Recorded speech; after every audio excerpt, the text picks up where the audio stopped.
अस्मद्गुरुपरम्परायै नमः. நமஸ்தே. கீதையினுடைய 15வது அத்தியாயத்தை புருஷோத்தம யோகம் என்று நம் கற்றறிந்த ஆச்சாரியர்கள் சொல்லுவார்கள்.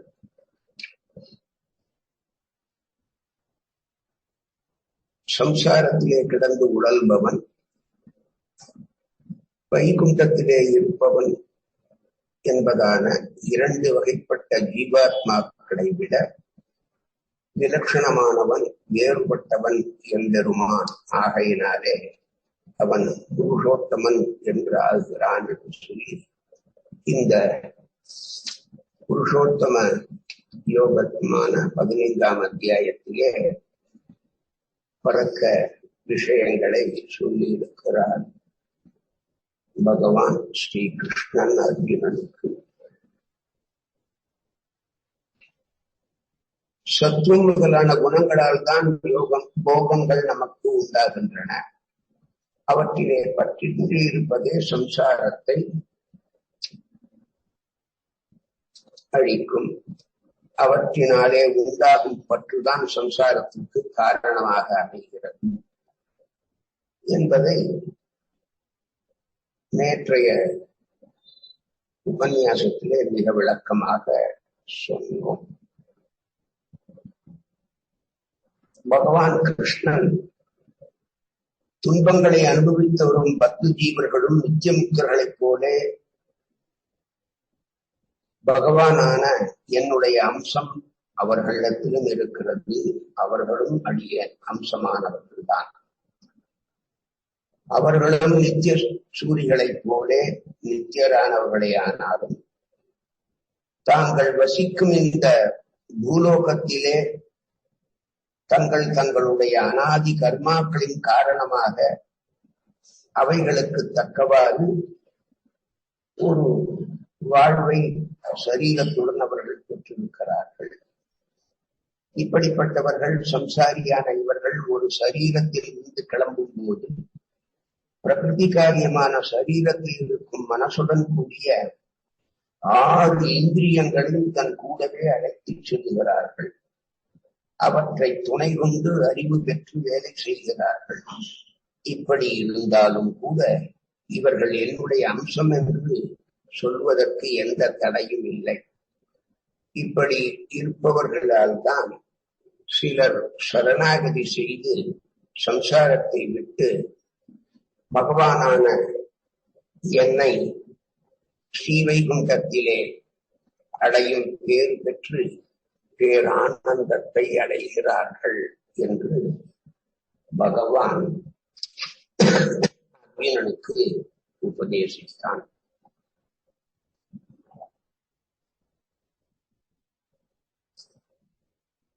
ஒரு சரீரத்திலிருந்து ஜீவாத்மா கிளம்பும் போது மற்றொரு சரீரத்தை அடையும் போதும் இப்படித்தான் அந்த ஜீவாத்மா இந்திரியங்களுடன் செல்கிறது.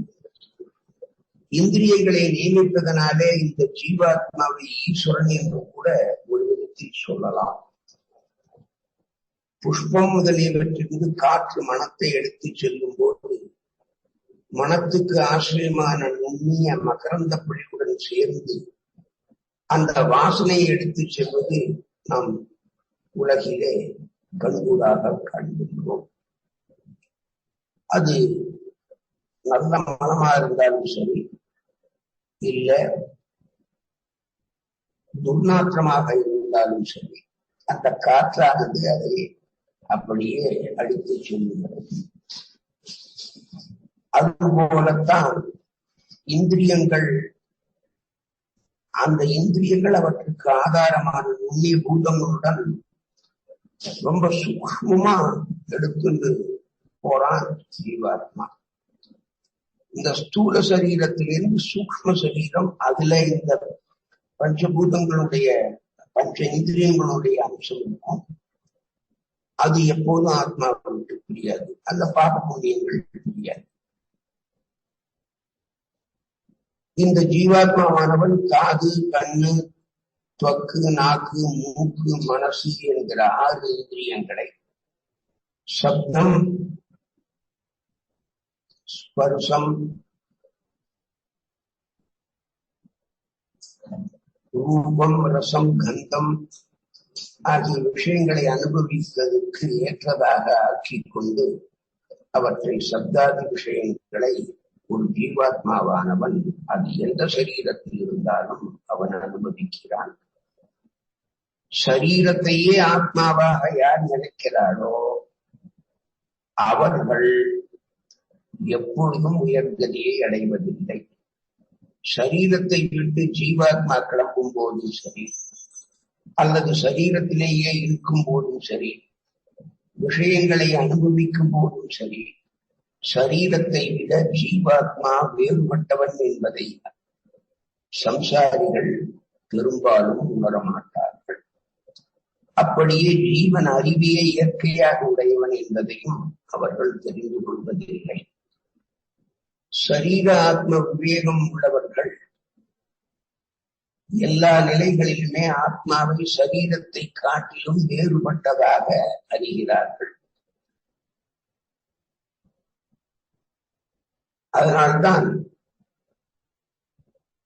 முன்பு இந்த சரீரத்தையே ஆத்மாவாக நினைப்பவர்களை ஊனக்கண் உடையவர்கள் என்றும், சரீரத்தை விட ஆத்மா வேறுபட்டது என்று அறிகிறவர்கள் ஞானக்கண் உடையவர்கள் என்றும் பகவான் அர்ஜுனனுக்கு சொல்லுகிறான்.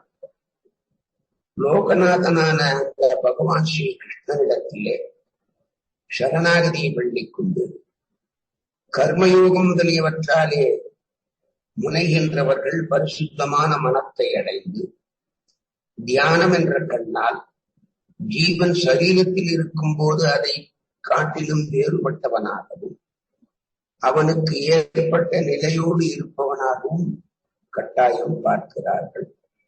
அப்படி எம்பெருமான் திருவடிகளை சரணாக பற்றாவிட்டால் அவர்கள் ஒரு காலம் மன தூய்மையை அடைய மாட்டார்கள். அதனால் அவர்களுடைய மனம் ஆத்மாவை காண்பதற்கு திறமையற்றதாக ஆகிறது. அதனாலே அந்த ஜீவாத்மா தன்னுடைய ஆத்மாவை உள்ளது உள்ளவாறு அறிய முடிவதில்லை. அர்ஜுனா, சூரியன், சந்திரன், அக்னி முதலான தம்முடைய தேஜோமயமான கிரணங்களாலே இருளை எவ்விதம் அகற்றி உலகை பிரகாசப்படுத்துகின்றனவோ அந்த தேஜசும் கூட பகவானான என்னுடைய அனுகிரகத்தினாலேதான் அவைகளுக்கு ஏற்பட்டவை என்பதை தெரிந்து கொள்ள வேண்டும். பகவானான நான் பூமிக்குள் புகுந்து தட்டுத்தடங்கள் இல்லாத என்னுடைய மகத்தான சக்தியினாலே சமஸ்த பிராணிகளையும் தரிக்கிறேன்.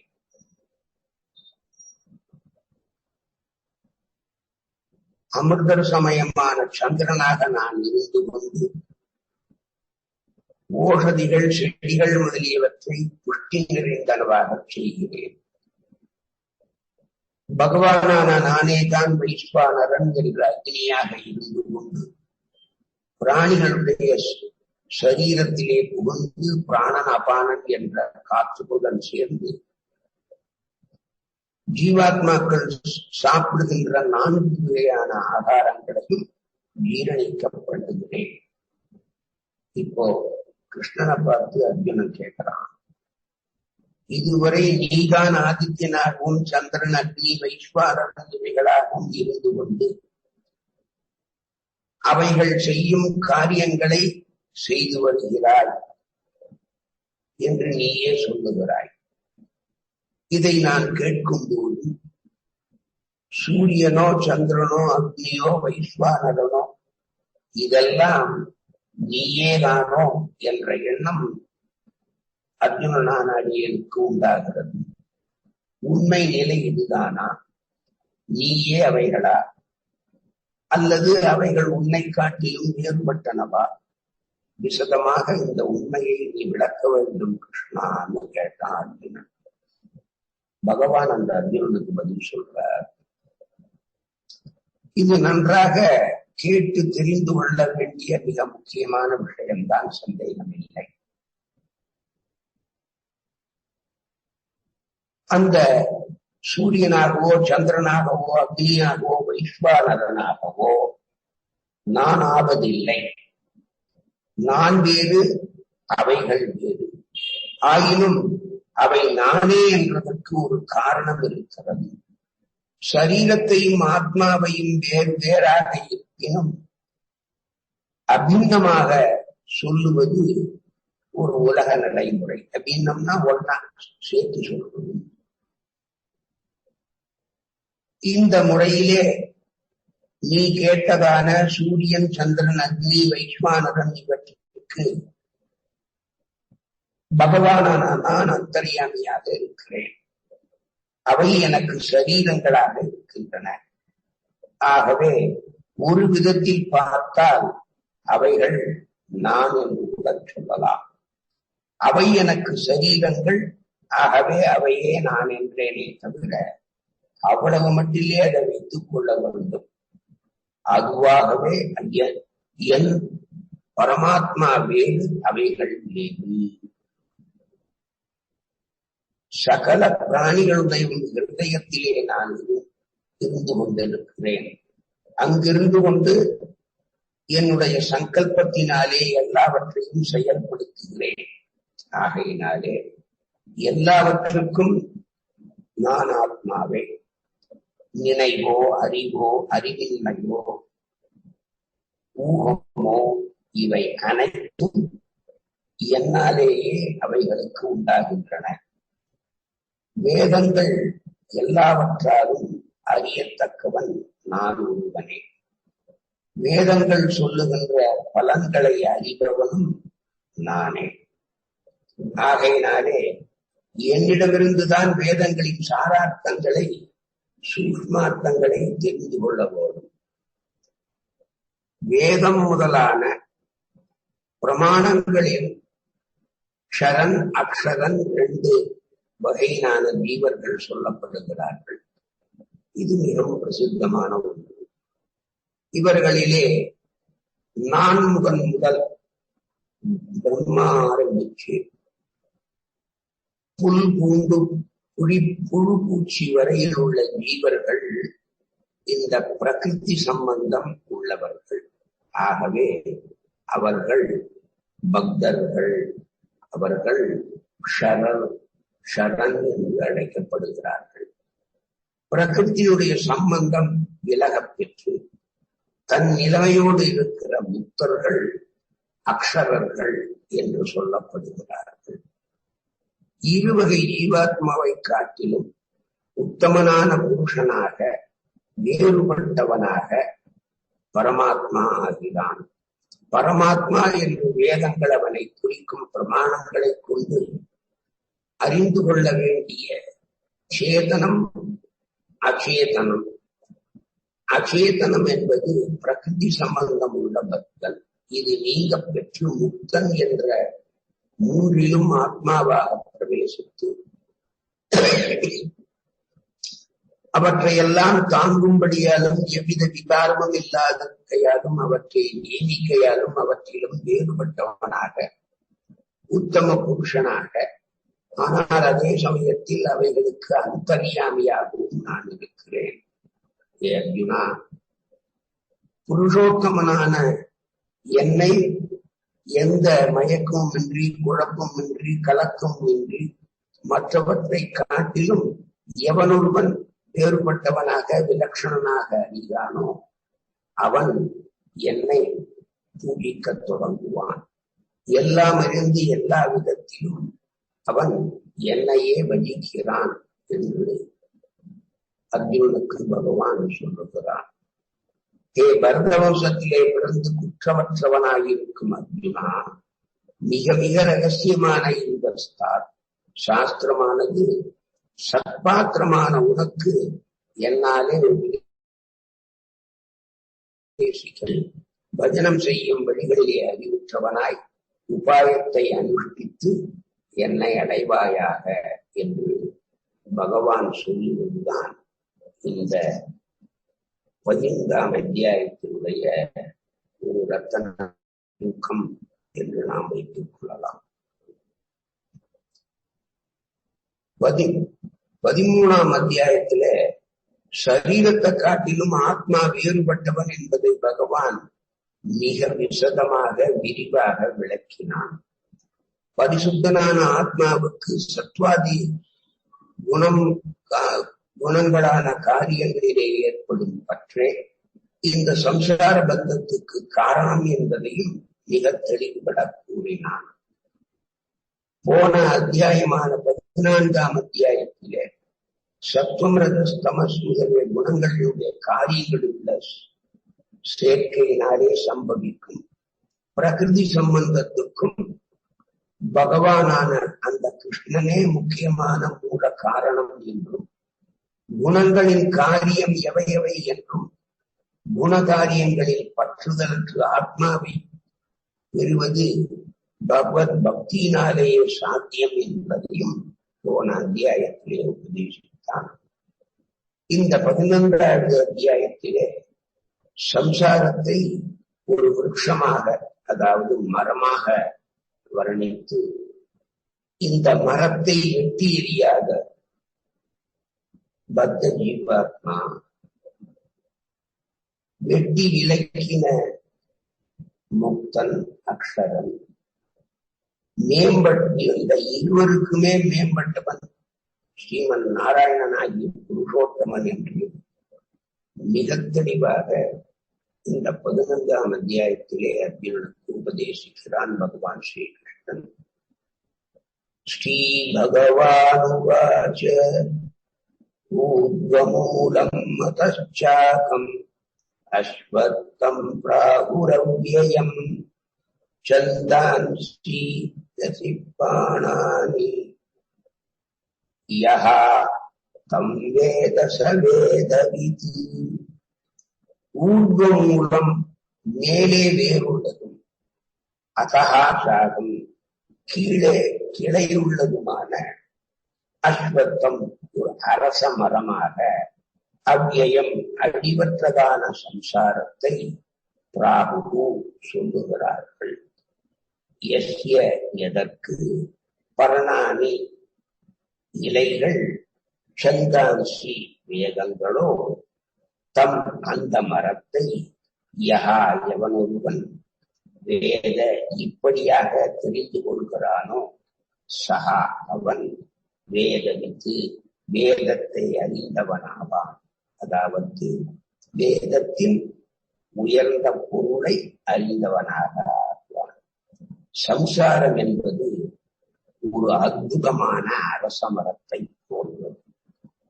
நாம உலகத்துல பாக்குற மரம் எல்லாம் பூமிக்கு அடியில வேர் இருக்கும், அந்த மரம் அதுக்கு மேல் பூமிக்கு மேல இருக்கும், கிளைகள் அதுக்கு மேல வேறு மாறும். இந்த சம்சார விருட்சத்துக்கு அப்படியே எதிர்படையா இருக்கும். வேர் மேல இருக்கும், கிளைகள் கீழே இருக்கும். இந்த மரமானது எப்போதும் தொடர்ந்து இருந்துட்டே இருக்கிறதுனால இதுவும் ஒரு அழிவற்ற மரமே. வேதங்கள் தான் சம்சார விருட்சத்திற்கு இலைகள். பிரபஞ்சமாகிற இந்த மரத்தை தெளிவாக எவனொருவன் அறிகிறானோ அவன்தான் நன்றாக அறிந்தவன். அவனை வேத்யன் சொல்றார். ஊர்த மூலம்ங்கிற பதத்தினாலே சம்சாரமான மரத்துக்கு மூல காரணம், அதாவது வேர் மேலே இருக்கிறது என்பதையும், பிரம்மாவுக்கு இரவு பகல் வருகின்ற சமயத்திலே பூஹு புவகா சுவகா என்ற இந்த 3 கீழ்லோகங்களும் அங்குள்ள பிராணி வர்க்கங்களும் அழிந்து விடுகின்றன. இவையெல்லாம் பிரம்ம சரீரத்திலேயே அப்படியே ஒன்றி போய் கிடக்கின்றன. பிரம்மாவுக்கு பகல் வரும்போது திரும்பவும் இவர் அந்த 3 உலகங்களை சுற்றி பண்றார் பிரம்மா. அவரவர் முன் செய்த கர்ம வினைகளுக்கு ஏற்ப மனிதர்களாகவோ திரியக்களாகவோ ஸ்தாவரங்களாகவோ அவர்கள் பிறக்கின்றார்கள். பிரம்மலோகத்திலிருந்து தாம் இங்கு பூலோகத்திலே பிறந்தபடியினாலே மேலிருந்து கீழே வந்திருக்கிறோம். அதனால்தான் சம்சார விருட்சம் தலைகீழாக இருக்கிறது என்று சொல்லுகிறார்கள். 7 உலகங்களுக்கு மேலே இருக்கும் பிரம்மா இந்த சம்சார விருட்சத்திற்கு ஆதியாகையாலே இதை ஊர்வம் மூலம் வேரை மேலே கொண்டது என்று வேதங்கள் ஓதுகின்றன. அதச்சாகும் சம்சாரத்தினாகிற மரத்துக்கு மனுஷன், திரியக்கு, ஸ்தாவரம் என்ற கிளைகள் கீழே இருக்கின்றன. அவரவர் செய்த புண்ணிய பாபங்களான கர்மங்களை அனுசரித்து பிரம்மா மனிதனாகவோ பசுபக்ஷிகளாகவோ மரம் செடி கொடிகளாகவோ சிருஷ்டி பண்றான். அஸ்வத்தம், அஸ்வத்தம்னா அரசமரம் அர்த்தம். அது நிலையற்றதான ஒன்று என்று காட்டுவதற்காக அஸ்வத்தம் சொன்னார். ஊர்வமூல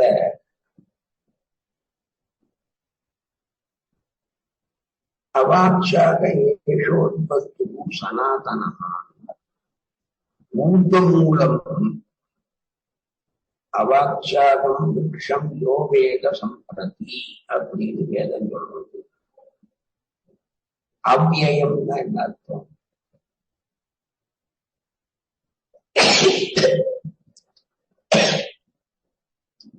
இதர உலகவியல் விஷயங்களிலே பற்றுதலுக்கு போவதற்கு காரணமான தெளிவான ஞானம் உண்டாகிற வரையிலே இந்த சம்சாரம் அப்படியே தொடர்ந்து வருகிறது.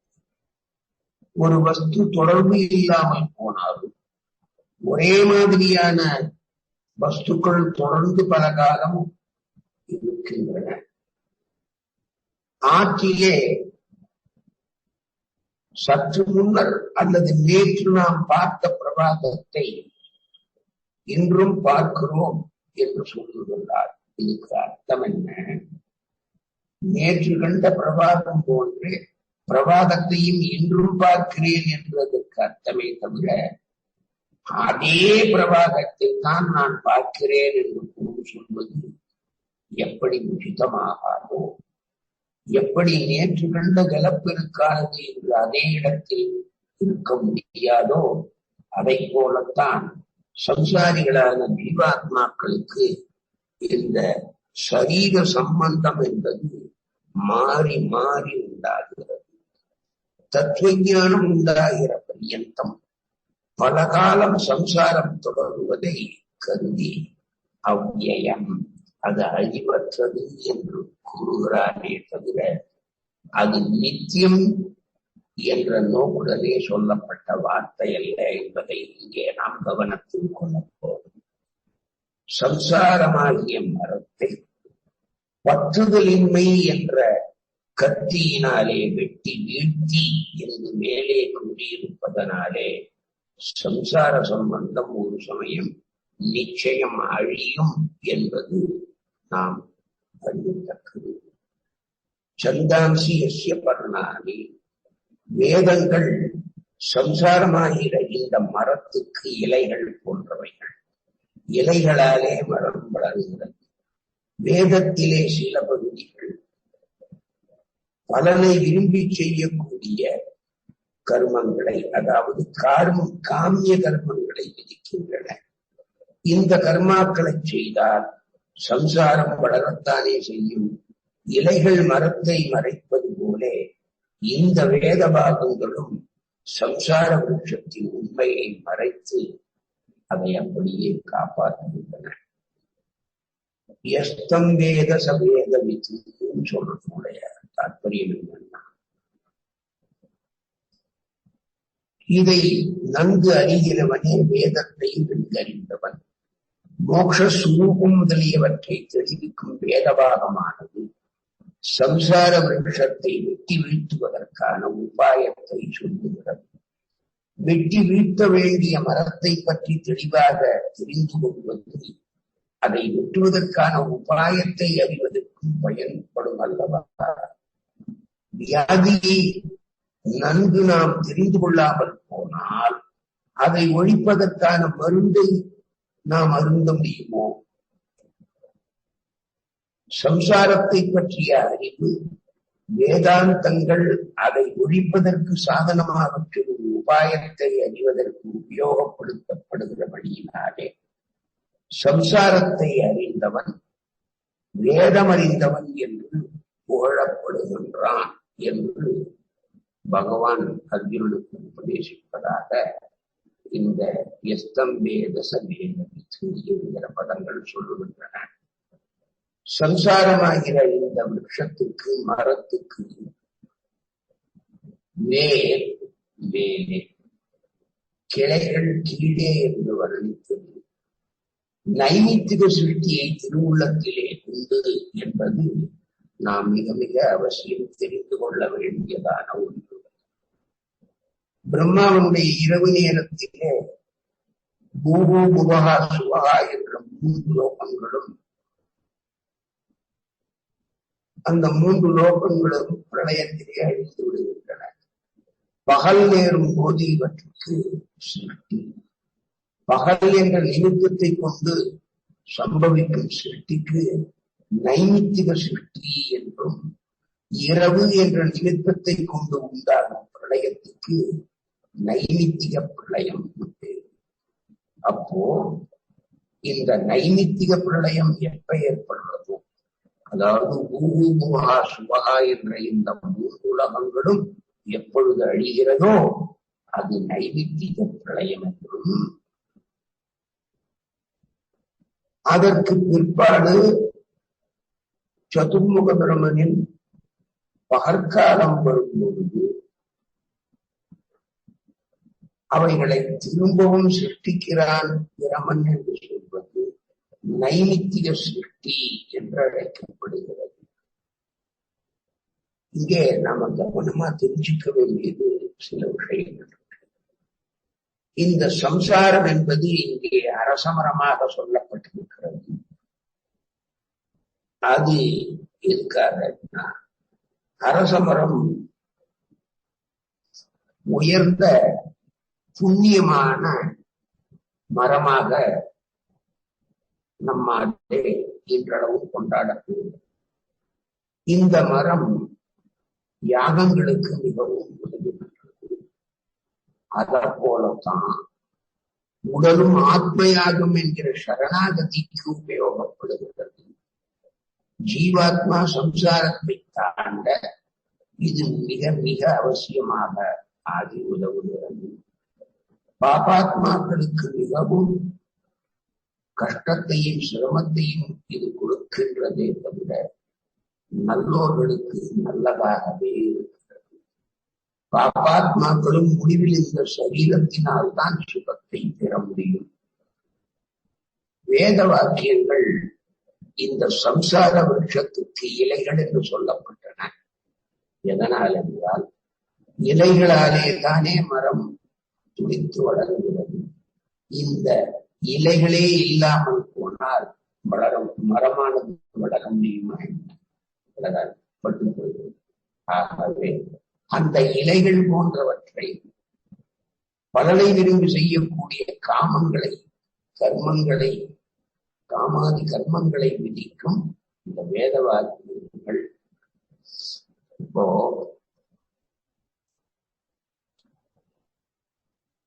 கர்மகாண்டம் பிரம்மகாண்டம் வேதத்தில் 2 வகையாக இருக்கிறார். அந்த கர்மகாண்டம் ரொம்ப பெருசா இருந்தது. அத சம்ஹிதையும் பிராமணமும் பிரிச்சார். இந்த பிராமணமும் பெருசா இருந்தது. அதனால அது பிராமணன் என்றும் ஆரண்யம் என்றும் பிரிச்சார். இப்படி கர்மகாண்டமானது வேதத்திலே 3 பிரிவுகளாக சம்ஹிதை, பிராமணம், ஆரண்யம் என்ற 3ஆக அந்த பிரம்மகாண்டம் உபனிஷத்தாக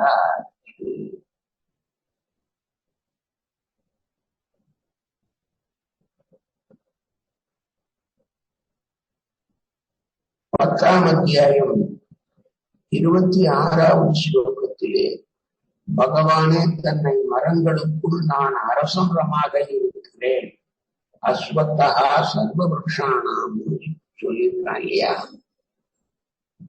அதனால ஸ்ரீ பகவத் சாநித்தியம் உள்ள மரம் இது. அதனாலேயே இது மரங்களுக்குள்ளே ராஜா என்று விருட்சராஜா என்று அழைக்கப்படுகிறது. சம்சாரமாகிற விருட்சத்திலும் பகவன் சாநித்தியம் பரிபூர்ணமாக இருக்கிறது என்பதை பல பிரமாணங்கள் நமக்கு காட்டுகின்றன. இந்த ஸ்லோகத்துக்கு அத்வைதபரமா அர்த்தம் சொன்னவர் மேலே வேறுள்ளதும் கீழே இலையுள்ளதுமான அரச மரமாக முடிவற்றதாய் தோன்றும் சம்சாரத்தை பேசுகின்றார்கள். இதற்கு வேதங்களே இலைகள். இதை எவன் அறிகிறானோ அவன் வேதத்தை அறிந்தவனாக ஆவான் என்பது ஆதிசங்கரனுடைய வியாக்கியானம். இதே ஸ்லோகத்துக்கு அத்வைத பரமாத்மன் சொன்னான். மேலே வேறு இருப்பதும் கீழே கிளைகளை இருப்பதுமான அஸ்வத்த மரமாக, அதாவது அரச மரமாக முடிவற்றதாய் தோன்றும் சம்சாரத்தை பற்றி பேசுகிறார்கள். உலகம் என்னும் மரமானது மேலே வேர்களை கொண்டது, கீழே இலைகளை கொண்டது. இதிலே அரச மரம் அடியோடு அடியாதது. இதற்கு அபிமானி தேவையுடைய வேத வாக்கியங்களே இலைகள் என்று சொல்லும்படியாகும் அறிஞர்கள் இப்படித்தான் சொல்லியிருக்கிறார்கள். இந்த உலகமாகிற மரத்தை எவனொருவன் நன்கு அறிந்து கொள்கிறானோ அவன் வேதாந்தத்தை முழுமையாக அறிந்தவனாக ஆகிறான். நித்திய சிருஷ்டியை திருவுள்ளத்திலே கொண்டு சம்சாரத்தை உருவகப்படுத்துகிறான் பகவான். அடுத்த அந்த 2வது ஸ்லோகத்திலே அத்தச்சௌத்வம் பிரஸ்துதாஸ்தஸ்ய சாகாஹ குணப்பிரவృత్త விஷயப்பிரவாளாஹ அதஸ்ய மூலானி அனுசந்ததானி கர்மானுபந்தீ மனுஷ்யலோகே. சம்சார மரத்தின் கிளைகள் மேலும் கீழும் பரவி இருக்கின்றன. சத்வாதி குணங்களினால் வளர்ந்திருக்கின்றன. சப்தாதி விஷயங்களே இந்த மரத்தினுடைய தளிர்களாக ஆகின்றன. கீழே மனித உலகில் காமங்களாகிய மூலங்கள் பரவி இருக்கின்றன என்று பகவான் சொல்லுவதாக அர்த்தம்.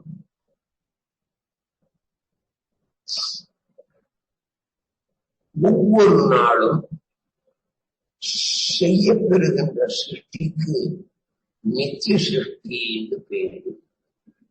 தினமும் சம்பவிக்கும் பிரளயத்துக்கு நித்திய பிரளயம் என்று பேரு. க்ஷணந்தோறும் பல்லாயிரக்கணக்கான ஜீவராசிகள் பிறக்கின்றன. அதே போலே பல்லாயிரக்கணக்கான ஜீவராசிகள் இறக்கின்றன. இதை கருத்தில் கொண்டு இந்த சம்சாரத்தை வர்ணிக்கிறது இந்த கீதையின் 15ஆம் அத்தியாயத்தினுடைய 2வது ஸ்லோகம். அதஸ்ய ஊர்வம் ச பிரசுதான் தஸ்ய சாகாஹ. மனுஷன் பசு பக்ஷி முதலியவற்றை கிளையாக கொண்ட சம்சார விருட்சத்துக்கு கீழும் மேலும் பல கிளைகள் பரவி இருக்கின்றன. குணப்பிரவృత్తాக என்ற பதத்தினாலே சத்துவம் ரஜஸ் தமஸ் முதலிய குணங்களினால் சம்சார விருட்சம் வளர்கிறது. சத்துவாதி குணங்கள் தண்ணீர் ஸ்தானத்தில் இருக்கின்றன. அதை பருத்த அடிமரம் என்று கூட சொல்லலாம். விஷய பிரவாளாக என்பதாலே சப்தாதி விஷயங்கள் ஒரு மரத்திலே இருக்கின்ற தளிர்களை போன்றது. மரத்தில் தளிர் பரமபோக்கியமாய் ஆகர்ஷமாய் இருப்பதை போன்று சம்சார மரத்திலே சப்தாதி விஷயங்களே சம்சாரிகளுக்கு மிகவும் போக்கியமாக இருக்கின்றன. இதை விஷய சப்தம் என்றும் அறிவு முதலியவற்றுக்கு விஷயம் என்ற பொருளில் பிரயோகிக்கப் பெறவில்லை. அது சர்வசாதாரணமான ஒரு பிரபாள என்பவர் பவழம் என்ற ஒரு அர்த்தம் சம்ஸ்கிருதத்தில் உண்டு. அதை இங்கே நாம் கொள்ள போகிறோம்.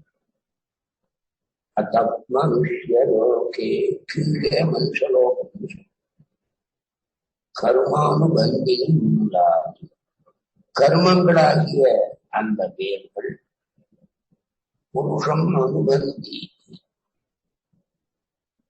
இது அனுபந்தி ஜீவனை சம்சாரத்திலே பிணைப்பவைகள் இவை. ஜீவனை சம்சாரத்தில் பிணைப்பவை திருடமானவைகளையும் விச்சேதமற்றவைகளுமான கர்மங்களே மனித உலகத்தில் உள்ள வேர்கள். மனித உலகத்தில் செய்த கர்மங்களுக்கு தகுந்தபடி மறுபடியும் மனித உலகிலேயே மனிதன் பசு பக்ஷி முதலிய ரூபங்களிலே பிறக்கிறான். மேலுலகிலே கந்தர்வன் யக்ஷன் தேவன் முதலியவர்களாகவும் அவரவர்களுடைய புண்ணியங்களுக்கு தக்கவாறு பிறக்கிறார்கள் என்பது இங்கே கருத்தாக கொள்ளப்படும். ஆலமரத்துக்கு கீழே வேர் இருக்கிறது, மேலே கிளைகள் இருக்கின்றன. மேலே உள்ள கிளைகளிலே விழுது என்ற மூலம் உண்டாகி அது அப்படியே கீழே இறங்குகிறது. அது மறுபடியும் இந்த ஆலமரத்தை தாங்கி பிடிக்கிறது. இதற்கு நேர் மாறானது இந்த சம்சாரமாகிற விருட்சம். இந்த இரண்டாவது ஸ்லோகத்துடைய விசதமான அர்த்தத்தை மேலும் நாளைய அடுத்த சனிக்கிழமை வர உபன்யாசத்துல விரிவாக அனுபவிப்போம்னு சொல்லி இப்போது தலை கட்டுகிறேன். கவிதாத்ய சிம்ஹாய கல்யாண குணசாலினே ஸ்ரீமதே வெங்கடேஷாய வேதாந்த குரவே